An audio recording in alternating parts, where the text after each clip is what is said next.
It's a theory. It's a Chris. It's a theory. Chrissy Chris. Chrissy Chris. Chris's crazy theory.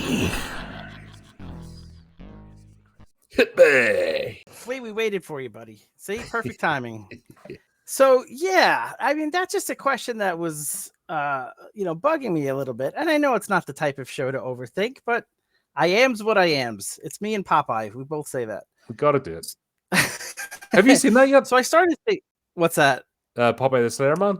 No. Oh, no, you gotta get on. You gotta get on board with that. That is so good. I watched your review of it. Yeah, that is so good. You gotta watch that movie.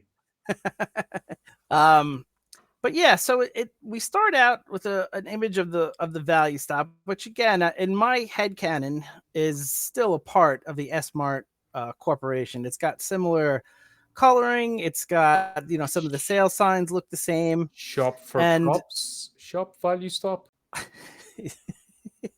Well, Kmart did something similar, and S-Mart is a metaphor, or it's definitely referencing the Kmart of the real world.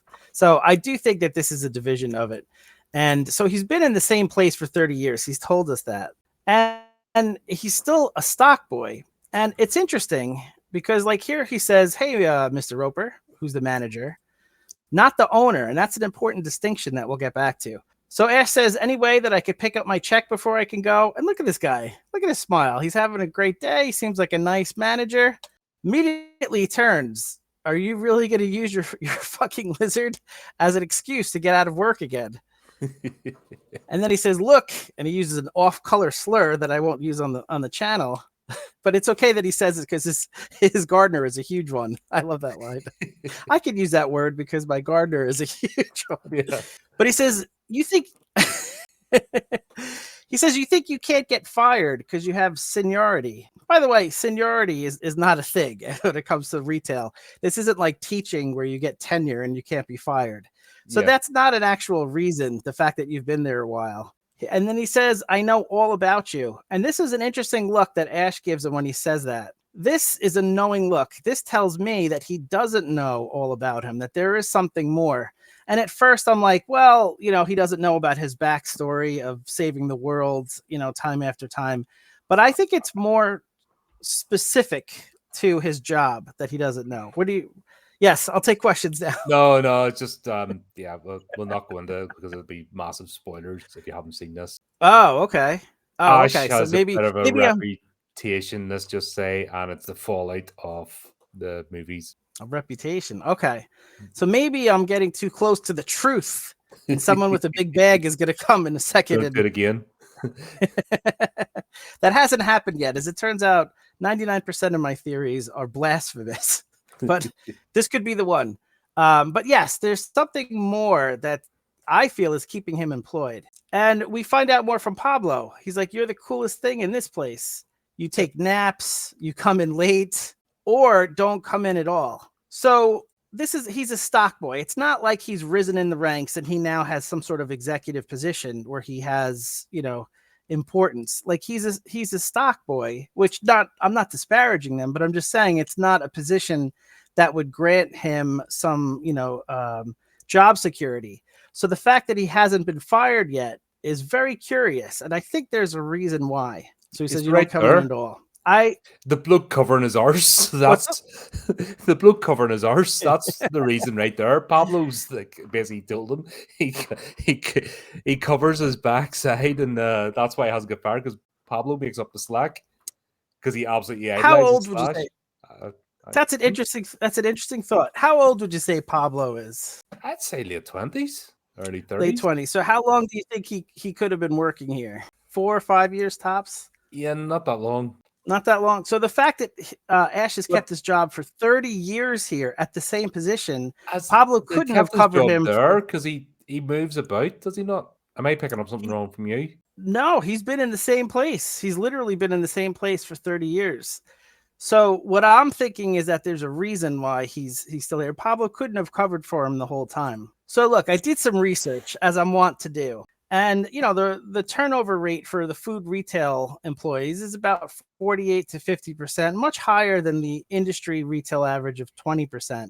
And the average tenure for a stocker is usually less than a year. So the fact that he's been a stock boy for 30 years at the same company leads me to think that there's more to it.